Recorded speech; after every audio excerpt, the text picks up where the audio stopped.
নমস্কার বন্ধুরা, আজকে আরও একটি নতুন ভিডিওতে তোমাদের সবাইকে স্বাগতম। আচ্ছা, তোমাদের বাড়িতেও কি বিএলও থেকে এরকম ফর্ম দিয়ে গেছে এসআইআর? যদি দিয়ে থাকে আর আপনি বুঝতে পারছেন না যে ঠিক কীভাবে ফিল আপ করবেন, তাহলে এই ভিডিওটি আপনার জন্য। আশা করছি ভিডিওটি দেখার পর আপনার সমস্ত সমস্যা সমাধান হয়ে যাবে। তো চলুন শুরু করি এবং ফর্মটি কীভাবে ফিল আপ করবেন সেটা আপনাদেরকে দেখিয়ে দিই। প্রথমে আপনাদেরকে এখানে জন্ম তারিখ দিতে হবে। এই জায়গাটায় লিখবেন না, এই জায়গায় লেখার জন্য জায়গা দেওয়া হয়েছে, তো অবশ্যই এখানে লিখবেন। আর জন্ম তারিখটা আপনি আপনার ভোটার কার্ড বা আধার কার্ড যেখানে সঠিক আছে সেটা থেকেই লিখবেন। এরপর আপনি আপনার আধার নাম্বার দিবেন, তারপরে মোবাইল নাম্বার লিখবেন। এরপরে রয়েছে পিতার বা অভিভাবকের নাম, এখানে আপনি আপনার পিতার নাম লিখে দেবেন। আর পিতার যে ভোটার কার্ড আছে সেই ভোটার কার্ডের এপিক নাম্বারটা লিখে দেবেন, যেটা 2025 সালে বা বর্তমানে যে এপিক নাম্বারটা রয়েছে সেই নাম্বারটা লিখবেন। কোনো পুরনো নাম্বার লিখবেন না। 2002 এর লিস্টের যে নাম্বারটা রয়েছে সেটা যেখানে লিখতে হবে সেটা আমি আপনাদেরকে বলে দেবো। এখানে 2025-এর লেটেস্ট যেটা রয়েছে সেটা লিখবেন। এরপরে রয়েছে মায়ের নাম লিখবেন। তারপরে লিখবেন মায়ের এপিক নাম্বার যদি থাকে, না থাকলে না লিখলেও অসুবিধা নেই।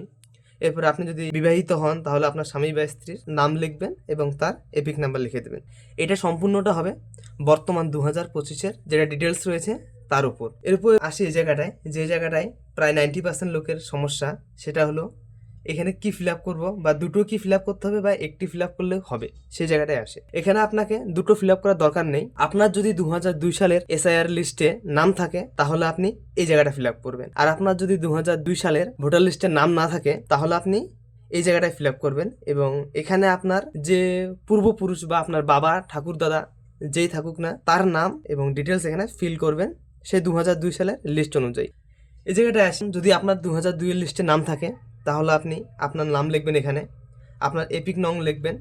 এটা কিন্তু বর্তমানের যে এপিক নংটা সেটা না, 2002 এর লিস্টে যে এপিক নংটা রয়েছে সেটা লিখবেন। এরপর দেখবেন ওখানে 2002 এর লিস্টে আত্মীয়ের নাম রয়েছে, সেখানে হয়তো আপনার বাবার নাম থাকতে পারে। আত্মীয়ের নাম লিখবেন, আপনার বাবার নামই, বেশিরভাগ ক্ষেত্রে বাবার নামই থাকে, তো বাবার নাম লিখে দেবেন এখানে যেটা আত্মীয়র নাম রয়েছে। এবং সম্পর্ক লিখবেন, যে স্বামী স্ত্রী নাকি পিতা। যদি পিতা হয় পিতা লিখবেন, স্বামী হয় স্বামী লিখবেন। এবং আপনার জেলা লিখবেন, জেলা হয়তো ভাগও হতে পারে, কিন্তু 2002 সালে আপনার যেই জেলা ছিল সেই জেলা লিখবেন। এবার রাজ্যের নাম লিখবেন, বিধানসভা ক্ষেত্রের নাম লিখবেন। অনেকের বিধানসভা ক্ষেত্র 2002 এর পরে চেঞ্জ হয়ে গিয়েছে, সেক্ষেত্রে আপনার 2002 সালে যেই বিধানসভা ক্ষেত্র ছিল সেটা লিখবেন। এরপর রয়েছে বিধানসভা ক্ষেত্রের নম্বর। এগুলো সম্পূর্ণ কিছু আপনি 2002 এর লিস্টে পেয়ে যাবেন।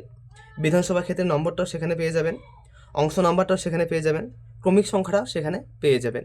আর হ্যাঁ, আপনাদের কাছে যদি 2002 এর ভোটার লিস্ট না থাকে তাহলে সেটা কীভাবে ডাউনলোড করবেন সেটা আমি পরবর্তী ভিডিওতে দেখিয়ে দেব।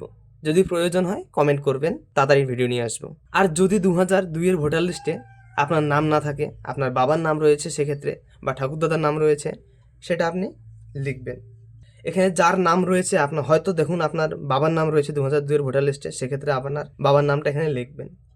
এরপর সেই এপিক নংটা লিখবেন যেটা 2002 এর লিস্টে রয়েছে। আমি এটা কথা বারবার বলছি যে 2002 এর লিস্টে যেটা রয়েছে সেটাই লিখবেন। এবার আত্মীয়ের নাম লিখবেন, এখানে দেখবেন ভোটার লিস্টে যে আত্মীয়ের নাম রয়েছে তার নাম। যদি আপনার বাবার নাম 2002 এর লিস্টে থাকে তাহলে দেখবেন আপনার ঠাকুরদাদার নাম লেখা রয়েছে, তা লিখবেন। এবং সম্পর্ক লিখবেন, অবশ্যই পিতা হবে যেহেতু আপনার বাবার বাবা। জেলা লিখবেন, রাজ্যের নাম লিখবেন, বিধানসভা ক্ষেত্রের নাম লিখবেন, বিধানসভা ক্ষেত্রের নাম্বার লিখবেন, অংশ নাম্বার লিখবেন, ক্রমিক সংখ্যা লিখবেন। এগুলো সম্পূর্ণ আপনারা 2002 এর ভোটার লিস্টে পেয়ে যাবেন। আর এখানে আপনি আপনার সাইন করে দেবেন।